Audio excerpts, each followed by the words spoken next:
안녕하세요. 오늘부터 8주 동안 매주 수요일 2시에 환자혁명책을 가지고 함께 만나갈 박보배입니다. 제 6장으로 되어 있고요. 뒤로 갈수록 페이지 수가 굉장히 많아지고 중요한 이야기가 많아서 제 욕심에는 한 줄도 한 단어도 놓치지 않고 다 전해드리고 싶은데 함께 잘 해 가보도록 하겠습니다.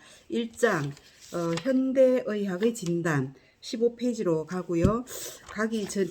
진행하기 전에 프롤로그 잠깐 볼게요. 환자들 역시 지금까지 7페이지입니다. 환자들 역시 지금까지 병을 키워왔던 것처럼 아무것도 바꾸지 않고 계속해서 아무 음식이나 막 먹고 살면서 병을 고치는 것은 병원에서 의사들이 할 일이라는 그릇된 사고방식을 가지고 있다. 돈은 남에게 맡기면 안 된다는 것을 잘 알면서도 막상 더 중요한 건강은 잘도 맡기는 것이 현대인의 모순된 모습이다. 본인의 질병에 대한 환자 스스로의 관심, 환자의 지식, 환자의 의지, 환자의 자신감이 치료의 시작이다.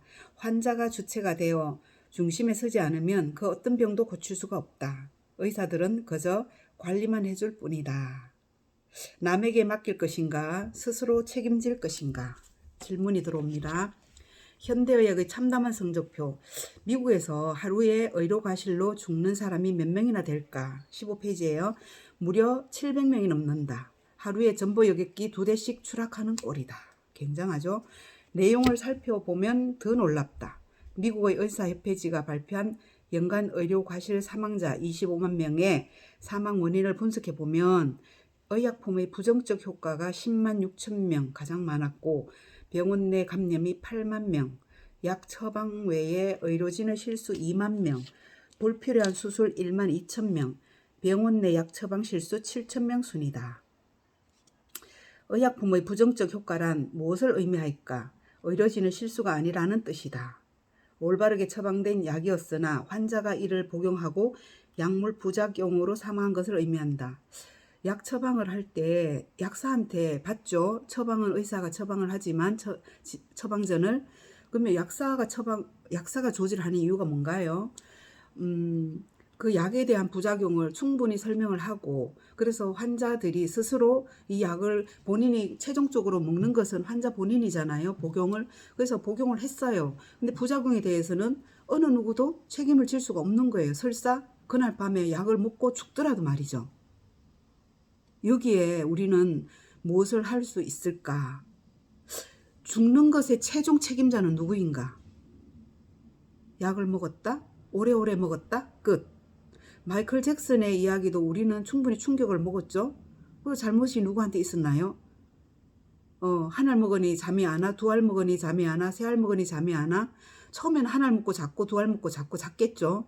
그래서 그 불면증을 고치기 위해서 불안한 신경증을 잠재우기 위해서 이 약을 먹고 저 약을 먹었을 때 주치의사도 있었겠죠. 그게 이제 우리는 최선을 다해서 어쩌라고, 의사도 어쩌라고, 병원에서도 어쩌라고, 우리가 최선을 다했어 어쩌라고. 그래서 최종 책임자는 결국은 마지막으로 0.1%의 실수이긴 하나 그 체험이 100%인 그 개인에게 책임이 돌아간다는 거죠. 요즘 코로나 때문에 많이 우리가 함께 그 고통을 겪어가고 있어요. 며칠이면 끝날 줄 알았는데 굉장히 오래 가고 있었죠. 예전에 메르스라든가 이런 것들도 시간이 지나니까 잠잠해지더라고요. 코로나도 그럴 줄 알았죠. 여러분들도 그러셨지 않나요? 그런데 카페에서 마스크를 끼고 차를 마시면서 옆 테이블에서 이렇게 소곤소곤 들려오는 이야기가 아마 병원을 하시는 의사 선생님들 같았어요. 요즘 환자들이 없어서 죽을 지경이라고. 보니까 내과나 소아과나 그런 과들이에요. 환자가 없어서 죽을 지경이다. 굉장히 재미있게 들었어요. 이유는 마스크를 끼고 소독을 잘하면서 감기 환자가 줄어든 거예요. 그래서 환자가 줄어든 것이 왜 병원에서는 죽을 맛인가? 코로나가 그 기타 등등 잔병을 많이 없애준 거예요. 마스크로 인해서. 그래서 우리는 또 다른 체험을 하는 거예요. 마스크가 손소독의 예방이 이렇게 잔잔한 병들을 많이 없앴구나. 그래서 속으로 저는 병원을 하고 있지 않기 때문에 질병의 예방이 우리들의 건강이라는 것을 최전선에서 느끼고 있는 우리들이기 때문에 그 이야기는 굉장히 재미있게 카페에서 들었는 기억이 납니다. 예. 16페이지의 제일 밑에 보면요. 현대의학은 인간의 건강에서 다음과 같은 매우 중요한 관점들을 놓치고 있다. 뭘까요? 볼게요. 스트레스와 스트레스가 생체 활동 및 면역력에 미치는 악영향. 스트레스를 받으면 우리 스트레스는 스트레스고 건강 건강이다라고 하는데 스트레스를 받으니까 위가 쓰려요. 스트레스를 받으니까 잠이 안 와요. 그래서 병 중에 병 종류가 몇 가지냐면요. 5만 가지예요. 근데 5만 가지의 병 중에서 스트레스가 거의 이유라는 거죠. 그래서 한번 집중해 볼 필요가 있습니다. 운동 부족요. 그리고 영양소 결핍, 화학물질에 범벅이 된 변형된 토양에서 자란 채소와 과일, 식품 첨가물과 가공식품, 셀 수 없이 많은 환경 호르몬. 이거 우리가 조절되나요? 안 되나요? 우리가 자각만 하면 충분히 조절될 수 있어요. 운동이 부족하다는 것을 인식하면 운동하면 되고요. 영양소가 결핍이 일어나면 잘 짜여진 영양소를 섭취하면 되고요. 화학물질에 범벅이 된 이게 인식이 되면은 유기농 채소 잘 찾아서 먹으면 되고요. 식품 첨가물 가공식품이 있으면 우리는 슈퍼에서 시장을 볼 때 뒤에 잘 짜여진 설명서를 읽어보면 됩니다. 그래서 셀 수 없이 많은 환경 호르몬이 걱정이면 그릇이라든가 이런 부분들도 환경 호르몬이 덜 잘 짜여진 것들을 찾아서 사용하면 됩니다. 그죠? 그리고 밑에는 보면은 질병의 원인이 되는 환경을 바꾸고 환자들에게 올바른 정보를 전달하는 데 힘을 쏟는 것이 아니라 고가의 의료 장비나 의약품 그리고 수술의 남용을 통해 오히려 건강을 해치고 있는 실정이다. 이렇게 이야기를 하고 있어요. 현대의학이 이러한 방향으로 나아가는 것은 질병 예방에 무관심한 결과다. 비타민과 영양소들은 효과적으로 그리고 양리적으로 사용하는 방법에 대한 연구와 투자가 전혀 이루어지지 않기 때문이다. 제약회사가 주도하는 과학에 그저 끌려다니고 있기 때문이다. 예방은 돈이 안 되지만 의료는 산업이기 때문이다. 여기서 한 개 짚을게요. 아파서 돈이 되는 것은 질병산업입니다. 병원 가야 됩니다. 다쳐서 뼈가 부러졌는데 맹장이 터졌는데 집에서 예방의학으로 할 수 있는 것은 무식한 일입니다. 그래서 아파야 산업이 돌아가는 부분을 질병산업이라고요. 우리들 저희 같이 파마넥스 제품을 가지고 아프기 전에 예방을 하기 위해서 체지방을 줄여서 해독을 하고 감기가 걸리기 전에 각종 영양소를 잘 짜여진 것을 잘 안배를 해서 먹어서 감기가 덜 걸리고 어떤 병이든지 미리 예방을 하는 것은 건강산업에 들어갑니다. 마사지를 받는다? 건강산업인 거죠. 아로마 테라피를 한다? 건강산업인 거죠. 헬스장을 간다? 건강산업인 거죠. 예를 들어서 사우나를 한다? 건강산업인 거죠. 힐링이 좋다. 그래서 물이 주는 치료 효과. 그래서 각종 질병산업과 대치되는 것은 전부 건강산업입니다. 그러면 건강산업과 질병산업은 상극인가요? 돈으로 보면 상극이죠. 건강산업이 너무나 잘 되어서 마스크가 너무나 잘 쓰여져서 손소독이 너무나 잘 되어서 소아과와 내과가 환자가 없다. 극한 거죠. 예방산업이 너무 잘 되어서 환자가 없다. 병원이 잘 안 된다. 이거는 건강산업이 질병산업을 극한 거죠. 그래서 그러나 내가 소아과 원장이라도 내 아이가 아파서 병원을 365일 계속 오는 게 좋은 일인가? 라고 다시 한번 생각해 볼 필요가 있는 거예요. 내 딸이 소아과 의사인데 소아과 병원에 환자들이 없어서 마스크를 너무 잘 끼워서 전거물질 영양제를 너무 잘 먹어서 그 아이가 감기도 안 걸리고 늘 잘 커. 1년 365 병원 갈 일이 없이. 그러면 속은 타지만 소아 어린 아이의 입장에서 얘는 병원 간 일 없이 너무나 건강해라고 하는 일이 나쁜 일인가? 라고 생각해 보는 부분을 누구의 편에 서는 것이 아니라 절대 중립해서 생각해 볼 필요가 있는 거죠. 자, 그리고 18페이지에 한번 볼게요. 개혁을 가로막는 것이 무엇인지 우리는 잘 알고 있다. 막강한 권력을 가진 제약회사를 주축으로 포진해 있는 의료산업이 가장 큰 원인이다. 그들이 모든 의학 연구에 자금을 지원한다. 제약회사들이 의과대학과 대형 종합병원을 후원하고 저명한 의학저널의 최대 광고주 노릇을 한다. 막대한 자금을 바탕으로 과학자들과 학계 인사들을 포섭하여 자신들의 목적을 지지하게 만든다. 돈의 영향으로 신약과 새로운 치료법에 대한 날카로운 지적이나 비판이 무뎌지고 의사들은 여과 없이 새로운 기술과 신약을 받아들이는 풍토가 만연하다. 대형 병원과 의학계 그리고 정부 보건당국의 포진해 있는 인사들을 들여다보면 이해관계의 충돌이 심각하다는 것을 확인할 수가 있다. 가습기 살균제의 안정성을 평가하는 검사 담당관이 가습기 살균제 제조업체 고문이라면 편치 않을 것이다. 18페이지 밑에 단락에 보면요. 유럽인들은 종교개혁을 단행했다. 프랑스는 왕권주의를 없애고 민주주의를 시작했다. 무슨 뜻인가? 주권이 귀족에서 국민들에게로 넘어왔다. 권력을 쥐고 있던 기득권 세력은 그 권력을 국민들에게 이양하길 원치 않는다. 당연한 현상이다. 하지만 거대한 흐름을 막을 수는 없다. 우리나라도 정치가 바뀌고 있다. 그리고 이제는 의료가 바뀌어야 할 때다. 제약회사와 의료계가 털어지고 있는 의료 권력이 환자들에게 넘어와야 한다. 그것이 환자혁명이다. 깨어있는 시민의 조직된 힘이 정치를 바꿀 수 있었다면 환자들이 먼저 깨어나는 것이 환자혁명의 첫걸음이다. 의학적 배경이 없는 아무것도 모르는 환자들이 의료를 망칠까봐 걱정인가? 정치 권력을 놓지 못했던 독재자들도 똑같은 염려를 했다.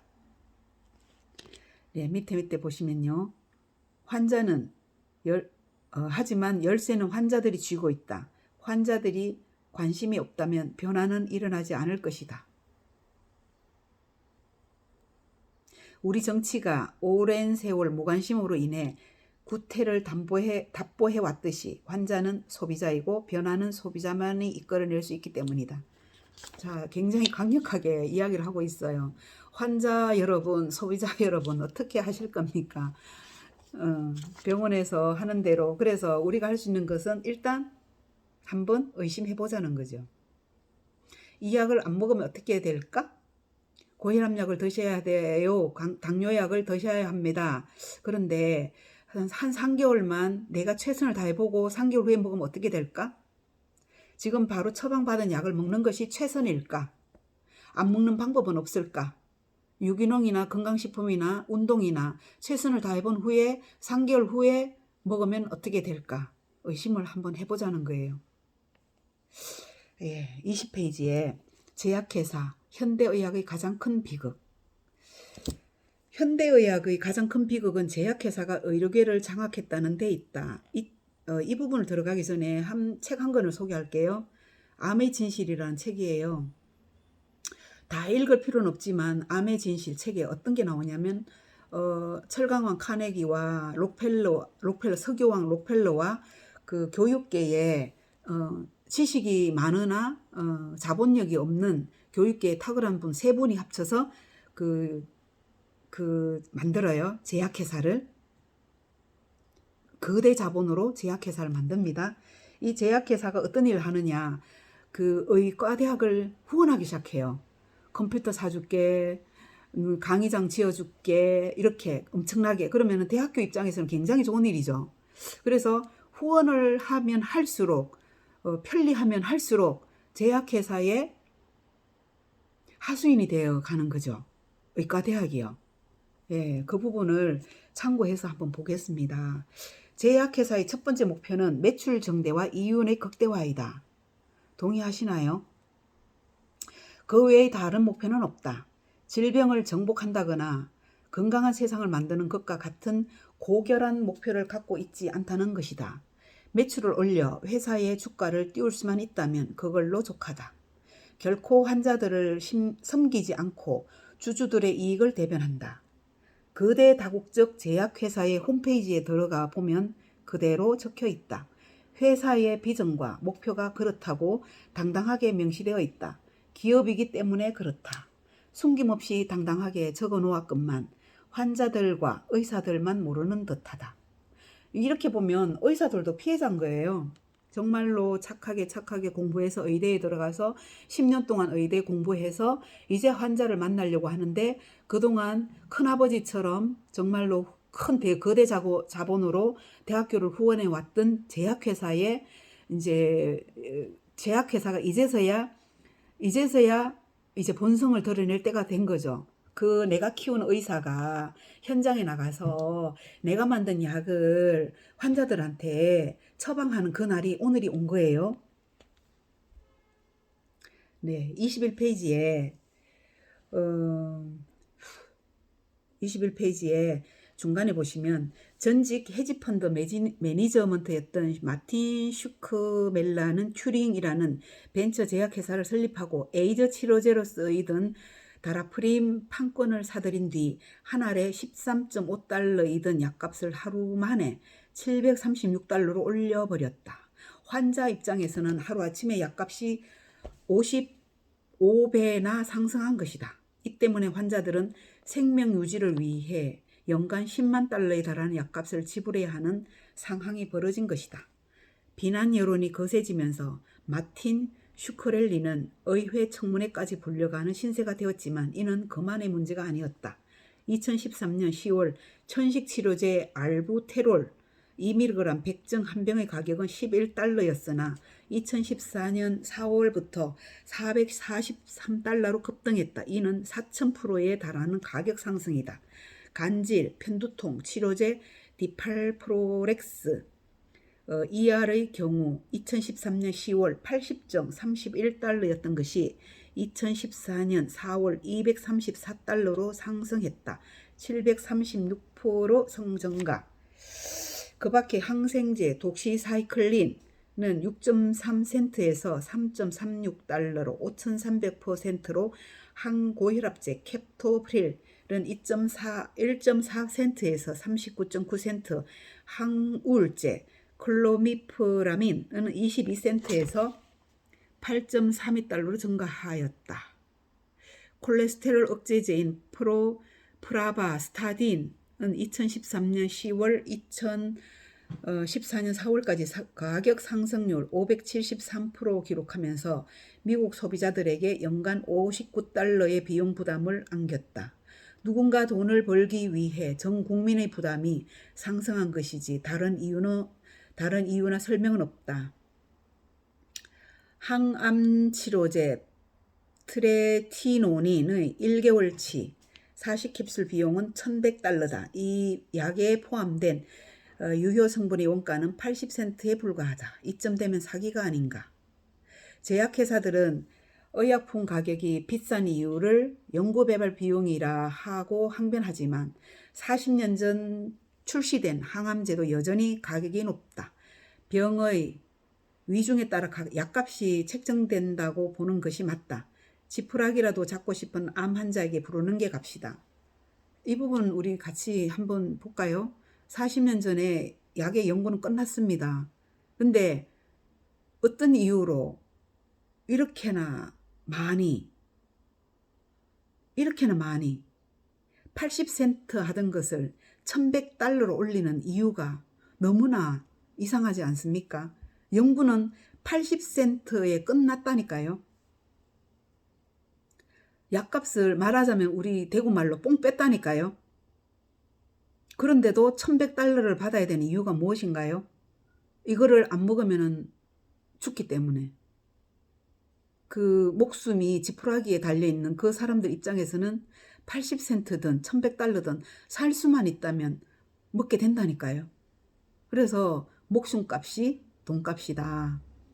그래서 목숨값으로 약값을 올릴 수밖에 없는 올라가고 있는 이 제약회사에 말하자면 무자비할 정도로 횡포가 있다라는 것을 이 22페이지에서 그냥 충분히 볼 수가 있어요. 내가 암이 아니어도, 내가 에이즈가 아니어도, 내가 콜레스테롤 약을 먹지 않아도 누군가는 항상 이 부분에 가능성이 있다는 거죠. 노출이. 그럼 내가 아니어도 내 아버지는, 내 삼촌은, 내 고모는, 내 이웃은 다 보면은 연결되어 있는 거예요. 정말 읽을수록 답답하고 그렇네요. 이 제약회사의 사업 목적이 질병 퇴치에 있다고 믿는 것이 허상이다. 우리는 너무나 꿈속에 꿈을 꾸고 있는 거예요. 이 허상이구나. 예.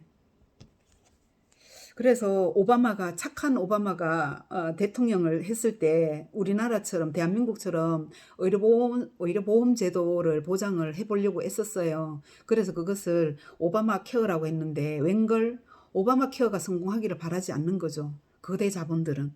그래서 실패했다는 거죠. 그래서 미국에 살고 있는 지인들은 한국에 오면 스케일링부터 치과 치료부터 각종 진짜 깨알같이 우리 한국에 와가지고 의료 시스템 혜택을 다 누리고 갑니다. 그리고 옷도 살 수 있는 거 내복 팬티 뭐 살 수 있는 거 다 사서 들어가더라고요. 한국의 거 좋다고 질 좋다고요. 병원은요 한국의 의료가 좋다고 그것보다도 의료보장 제도가 잘 돼 있고 의료보험 시스템이 잘 돼 있으니까 미국에 안 돼 있는 것보다 여기 온 김에 다 해가지고 들어가는 것을 제 이웃에 살고 있는 그 지인들 보면서 보게 됐어요. 예, 23페이지에 한번 보면요. 이렇듯 돈에 철저한 제약회사들이다 보니 로비도 극심하다. 미국에서 제약 산업은 각종 로비가 심한 산업 분야 중 하나다. 군수업체나 오일이 아니라 제약회사다. 예. FDA는 제약회사가 소유하고 있다고 봐도 무방하다. FDA는 정부기관이잖아요. 그런데 제약회사가 소유를 하고 있대? 그러면 이게 뭐예요? 우리가 그렇게 정치와 경제를 분리해야 합니다. 정치와 경제가 너무 유착되어 있습니다. 이러면은 누구 편을 들는지 잘 모르는 거예요. 왜냐면은 우리가 옛날에 뭐 어디 단속 나간다, 마약 단속 나간다, 어디에 뭐 그 룸사롱에 단속 나간다 이럴 때 정보가 미리 들어갑니다. 그런데 그 정보를 누가 먼저 주는지 아세요? 형사가 주죠. 그러니까 극과 극은 통하는 거예요. 가장 안 맞을 음극과 가장 안 맞을 양극이 너무 잘 통하는 거죠. 이런 것도 보면 정말로 민중의 지팡이라고 하는 그 부분을 우리 한번 생각해 볼 필요가 있는 거예요. 예, 정말로 기분이 나쁘죠. 경찰한테 딱지가 끊기든, 뭔가 이렇게 했을 때 참, 기분이 씁쓸한 거는 맞다는 거죠. 그래서 FDA와 제약회사의 어떤 아주 그냥 동거동락하고 있는 어떤 관계들을 우리가 볼 때, 야, 누구를 믿어야 할까? 이런 걸 한번 볼 필요가 있는 거죠. 자, 24페이지에 보시면 제일 밑에 단락에 어느 환자가 의사가 처방한 약물이 포장지를 구경이라도 해볼 기회가 있는가? 본들 아시나요? 고혈압 환자가 MVC를 나와요. 그럼 그 약이 뭔지 아시나요? 저는 그래도 병원 물을 좀 먹어가지고 그 약이 무슨 약을 말하는지 대충 보면 알아요. 대충. MVC는 메바코의 약자죠. 메바코는 그 콜레스테롤을 살짝 떨어뜨리는 그런 약이고요. 그래서 환자들이 이 약을 어떻게 합니까? 영어 전공자들도 모르는데요. 의학의 용어들은 일반 영어하고 조금 다르잖아요. 예, 2006년 제약회사 머커의 바이옥스 진통제가 심장마비 부작용을 일으켜 6만 명이 사망한 스캔들이 있었다. 2006년도에 6만 명, 아까 우리 처음 시작할 때 725만 명이 의료사고로 죽는다 그랬어요. 연간. 이것도 한 기여를 했겠네요. 머커사의 바이옥스 진통제가 심장마비로. 근데 아이고 의사한테 처방받았고 제약회사 약사가 어떻게 했고 그러면은 죽은 사람은 말이 없고 또 수많은 진통을 겪으면서 또 어쩌고저쩌고 하다 또 조용하게 소멸되겠죠. 예. 바이옥스의 경우는 제약회사가 심장마비 부작용을 있을 거라 미리 알고 있었대요. 문제는 제약회사뿐만 아니라 FDA도 알고 있었다는 거죠. 한통속이란 말은 이럴 때 쓰는 것이다. 제약회사와 FDA가 그 사실을 감추다가 FDA의 내부 고발자가 문제 제기를 하면서 세상에 드러났다. 세상에 드러났는데 어떻게 됐나요? 60억 달러는 머커의 몇 주치 매상에 불과한 금액을 벌금 내고 끝! 이렇게 됐대요. 그리고 바이옥스는 스캔들 기억이 서서히 잊혀졌다는 거죠. 우리들은 책으로 겨우 오늘 만난 거고요. 그죠? 26페이지. 밑에 달하게 삼성 갤럭시 노트 7 폭발 사고는 큰 뉴스가 되는데 그와는 비교도 할 수 없을 만큼의 대형 사고들이 발생하는 의약품들이 무사하다. 예. 어떤 장치들에 의해서 조용히 소리 없이 아니면 크게 움직이는 건 느낌이 드시나요? 27페이지. 자연치료 물질들을 음해한다. 의사와 교수들을 매수하고 환자들에게는 허위 과장 광고를 한다. 제약회사의 목적은 오로지 돈이다. 건강을 지키기는커녕 환자들을 해치고 상하게 하고 죽게 만들어도 전혀 개의치 않는다. 지금까지 보아온 바로는 그렇다. 그런 제약회사의 의사도 매달리고 환자도 매달린 것이 지금의 현실이다. 그러니까 의사하고 환자하고는 제약회사 빼고 우리끼리 좀 이야기를 해볼 필요가 있어요. 그래서 이거 해도 안 들어요, 저거 해도 안 들어요 이러면은 약을 바꾸죠. 의사 선생님들은 이 약 바꿨다가 저 약 바꿨다가. 그런데 약이 아니고 진짜 옛날에 우리 허준 시절로 돌아가면 환자의 고름을 입으로 그냥 이렇게 뽑아서 뱉어내는 그 인수를 펼치는 그 시절로 다시 돌아가 보면 어떨까. 진짜 그 시절이 그립지 않습니까? 정말로 인수를 펼치는 환자의 건강을 먼저 신경 쓰고 생각하고 환자의 고통과 함께 머물러주는 그 시절이 그립지 않나요? 아, 이번에 이 약이 안 되면 저 약으로 바꿔보고 저 약이 안 되면 저 약으로 바꿔보고 약을 바꾸는 그 밖에 할 수 없는 이게 과연 최선인가 그립습니다. 자, 28페이지. 병원에서 비타민이나 미네랄을 처방하지 않는 이유. 예, 비타민이나 미네랄에 대한 일반의 인식은 보약 같다는 것이다. 곧바로 효과가 나타나는 양리작용은 없지만 꾸준히 먹다 보면 몸에 좋겠지 하는 정도의 시각이다. 건강보조제와 영양제는 식품으로 분류되고 음식은 약이 아니라는 인식 때문에 그렇다. 여기에 환자들도 한 각을 하죠. 빨리 고쳐주세요. 제가 이제 예전에 병원에 근무할 때 소아과에 빨리 고쳐주세요. 우리 아이 감기 기침 밤이 되면 더 심해요. 빨리 고쳐주세요. 이러면은 그게 뭐가 들어가냐면요. 그때 제가 우리 아들과 소아과 선생님의 아이가 원령이 같아가지고 애들이 감기가 오면 같이 오죠. 그래서 기침을 하면 같은 기침이 오고 그래서 유행성 감기는 같이 걸리고 해요. 그래서 그 소아과 의사쌤의 아이의 처방전이 저 앞으로 이렇게 먼저 이렇게 그 약국에 접수되는 것을 봤어요. 그래서 혹시나 싶어서 어떤 약을 썼나 내 거랑 같나 싶어서 이렇게 보니까 코데인이라는 약이 이렇게 두 줄로 지워져 있어요. 그래서 이상하다. 같은 정상이면 내 아이한테 코데인을 처방했고 의사쌤은 아이한테 코데인을 처방하지 않았네 싶어서 약사한테 가서 코데인 설명서 좀 달라고 했죠. 코데인 설명서를 읽어보니까 마약류로 분류가 되어 있는 거예요.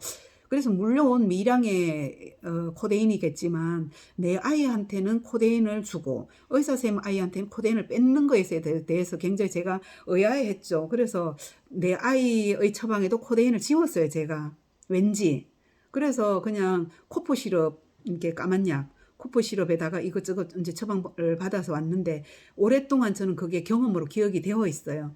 코데인을 우리 아이한테 주기가 싫구나. 마약을 우리 아이한테 먹이기가 싫구나. 먹여서는 안 되는구나 하는. 그래서 나는 알아서 이 약을 지웠지만 많은 오늘 150명 감기가 유행할 때는 그 한 과에 150명의 환자들이 와요. 150명의 엄마들은 코데인을 처방받아서 갔구나. 이제 이렇게 생각을 한 거죠. 그래서 아팠을 때 최선을 다했는 나의 행동은 뭐였을까? 유행성 바이러스를 피해갈 수는 없어요. 공기를 타고 돌기 때문에. 그러나 비타민과 미네랄을 가지고 처방을 미리 예방을 할 수 있었으면 좋았을 텐데. 그래서 저 같은 경우에도 조금 피곤하면 혓바늘이 났던 적이 있단 말이에요. 피곤하면 혓바늘이 나서 혀가 부어서 곧잘 혀를 씹기도 하고, 그래서 혀에 염증이 생겨서 구내염이 있어서 하얗게 이렇게 염증이 이렇게 말을 할 때 아우 혀 아파서 말 잘못 이렇게 말을 했죠. 근데 그 미네랄과 비타민과 미네랄이 잘 들어가 있는 라이프팩을 먹으면서 다시는 구내염이 생기지를 않았죠. 그래서 이 비타민 무시했던 비타민과 미네랄은 꾸준히 먹으니까 계속 생겼던 그런 질환들이 없어지기 시작했죠. 근데 환자의 엄마들, 소아과의 엄마들은 빨리 감기 고쳐주세요. 약보다는 주사가 안 낫겠습니까? 약을 독하게 진하게 지어주세요. 이렇게 한다는 거는 의사 선생님한테 부추기는 거예요. 내 아이를 더 약으로 고치고 싶어하는, 기침하는 것을 듣기 싫어하는. 그게 아니라 기침 소리가 좀 나더라도 비타민과 미네랄로 감기를 잡을 수 있고 고칠 수 있는 방법을 찾아가야 되는 거 아닌가, 이런 생각이 듭니다. 여러분은 어떠세요?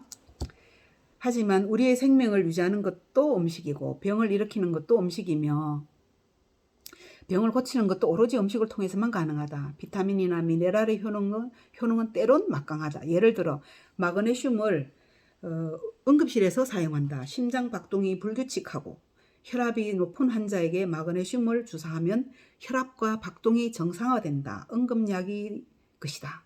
비타민C 고용량 요법은 소아마비 바이러스를 72시간 이내로 죽이는 효과가 있다. 우리가 비타민C 그 유튜브에 보면 이왕재 있죠. 근데 그분은 완전히 비타민C 신봉자세요. 자기 장모님도 그 중풍을 20년 전에 왔는데 비타민C를 예를 들어서 6,000mg을 먹였다? 이렇게 이야기를 제가 본 것 같아요. 그랬는데 지금까지도 멀쩡하게 잘 살아 계신다. 그러면은 비타민C가 어떤 기능을 하는지 우리가 좀 볼 필요가 있는 거 아닌가요? 그래서 저는 그분의 말을 더 신뢰합니다. 그리고 양자기를 재었을 때 심장 박동 부근에 관류압이 높고 일의 박출량이 약하고 그러면은 초록색에 있어줘야 되는 부분에서 이렇게 보면은 들쭉날쭉해요. 그러면은 어떻게 하면 좋을까요? 심장이 조금 불편하죠. 그러면 저는 이 부분을 가지고 활용하죠. 예를 들어 마그네슘을 응급실에 사용한다. 심장 박동이 불규칙하고 오케이. 그러면은 심장 박동이 불규칙한 이분에게 양자기에 무엇을 줄 수 있을까? 저는 무엇을 줄 수 있을 것 같아요? 맞춰보세요. 저는 칼슘을 줍니다. 왜요? 칼슘에는요, 본품을 내는 칼슘과 마그네슘이 잘 안배되어서 들어있기 때문이죠. 그래서 칼슘과 마그네슘을 주면은 응급실에서 처방하는 것처럼 저도 의사는 아니지만 응급실에서 주는 것처럼 줄 수가 있는 거예요. 공감하십니까? 그래서 양자기를 재었을 때 혈관순환계 계통이지만 저는 칼슘과 마그네슘을 준다는 것을 같이 여러분들도 이유를 이해를 하셔야 돼요. 심장에는 칼슘과 마그네슘이 정말로 필요하구나. 네. 자, 29페이지예요. 또 중간에 보시면 그렇다면 왜 병원에서는 나이아신을 사용하지 않고 스타딘 약물만을 고집할까? 스타딘은 병원에서 처방하는 거고요. 나이아신은 우리 제품 중에 유수수펜에 굉장히 많이 들어있는 제품이에요. 왜 유수수펜을 처방하지 않고 약을 처방하냐 이 말인 거죠. 네. 여러분들은 병원에 가서 스타딘을 맞을래요? 박보배를 만나서 유수수펜을 드실래요? 지금 이 문제로 나와 있는 거예요. 건강산업으로 가실래요? 아니면 질병산업으로 가셔서 질병산업을 따라갈래요? 이 환자들의 선택인 거죠. 어떤 방법이 최선일까? 이제 이렇게 보겠습니다. 스타딘 대신 훨씬 안전한 나이아신을 사용할 것을 제안했던 클리브랜드 의대 심장내과 전문의 스티븐 니신 박사는 의학계로부터 거센 비난을 받았다. 옳은 소리를 하면 왕따를 당하는 거죠. 이게 옳은 소리 맞잖아요. 그 헬리코박터에 대한 이야기를 드릴 수가 있는데 그 호주의 헬리코박터를 연구하는 의사 선생님 두 분이 계세요. 대장에 살고 있는 균, 헬리코박터 균이 위장에서 발견된 거예요. 이상하지 않습니까? 대장에 살고 있는 균이 어떻게 위장으로 왔을까? 엉덩이를 닦은 손이 음식을 집어 먹다가 손을 씻지 않고, 예를 들어 바나나를 예를 들게요. 엉덩이를 닦은 손을 씻지 않고 바나나를 까서 바로 바나나를 껍질을 버리지 않고 바나나 알맹이를 그 손으로 다시 집어서 포크로 찝지 않고 바로 먹어서 그래 왔을까? 이유는 모르겠죠. 그런데 헬리코박터균이 위장에서 발견되면 안 된다는 거예요. 걔는 위궤양의 원인이 되고 마지막에 궁극에 가서는 위암의 원인이 되기 때문에 헬리코박터균은 위암의 원인이고 라고 밝혔는데 80년도였어요. 왕따를 당했죠. 택도 없는 소리 하지 마라. 위암의 원인은 그게 아니다. 라고 했다가 2000년도에 20년이 지난 어느 날 위암의 원인이 헬리코박터라고 밝혔어요. 20년 동안 이분들은 뭐 하고 계셨을까? 여러분들 우리 20년 동안 왕따 당하면 살겠어요? 연예인들 악성 댓글 때문에도 저렇게 잘 죽는데? 왕따가 얼마나 외롭게 합니까? 사람을? 그렇다는 거죠. 이거 한번 보세요. 나야신을 먹으면 이런 병 저런 병이 좋다라고 이야기하니까 택도 없는 소리 하지 마라. 병원약이 최고다 이렇게 하는 거죠. 그래서 질병산업과 건강산업은 경쟁관계에 놓여 있다. 그래서 건강식품 들고 병원에 가서 이거 먹어도 돼요? 라고 하면 먹지 마라 라고 합니다. 왜요? 건강해지면 병원에 안 올 거기 때문에. 그거는 상식인 거죠. 그래서 코엔자임 Q10, 폴리코사놀, L-카르니틴 이거 전부 유수습에 다 들어있는 성분이에요. R-라이보스, 아르기닌과 같은 성분들은 강력한 치료 효과가 있는 자연물질들이다. 그런데 합성된 약물이 아닌 자연물질이기 때문에 특허가 불가능하다. 그래서 싫어한다는 거예요. 그런데 합성된 약물이 아닌 했고요. 실제로 코엔자임 Q10은 합성의 최초로 성공하고 대량 생산을 가능하게 했던 것은 미국의 제약회사 머크사였다. 그런데 이게 특허가 안 나니까 그냥 다른 나라에 팔아버린 거예요. 네. 코엔자임 Q10이 어디에 많이 들었다고요? 파마넥스 제품 유수스펜과 알스케어에 굉장히 많이 들었다는 것을 참고하시기 바랍니다. 예, 30페이지 쭉 읽어보시고요. 31페이지 위에서 넷째 줄 보시면 미국 의회의 가장 큰 로비 세력이 제약회사다. 무기회사, 기름회사 아닙니다. 예, 31페이지에 미국의 대통령 되고 안 되고도 무기나 제약이 지금 이렇게 제약회사를 밀고 있는 세력과 무기를 밀고 있는 세력이 밀고 있는 대통령감이 달라요. 예. 자, 32페이지 들어가 보면 중간에 제약회사는 그렇다 치고 의사들은 왜 약만 고집할까? 의사들을 교육하는 게 제약회사다. 물론 의대 교육과정을 통해 수련하지만 의대를 후원하는 것은 제약회사다. 의대 교수를 찾아가 새로운 최신 약물에 대해 홍보하면 교수들은 그것을 수련의들에게 가르친다. 저명한 대학 교수들은 오피니언 리더로서 제약회사에서 특별 관리를 하며 연구 논문 발표와 심포지엄을 통해 충분한 부수입을 올릴 수 있다.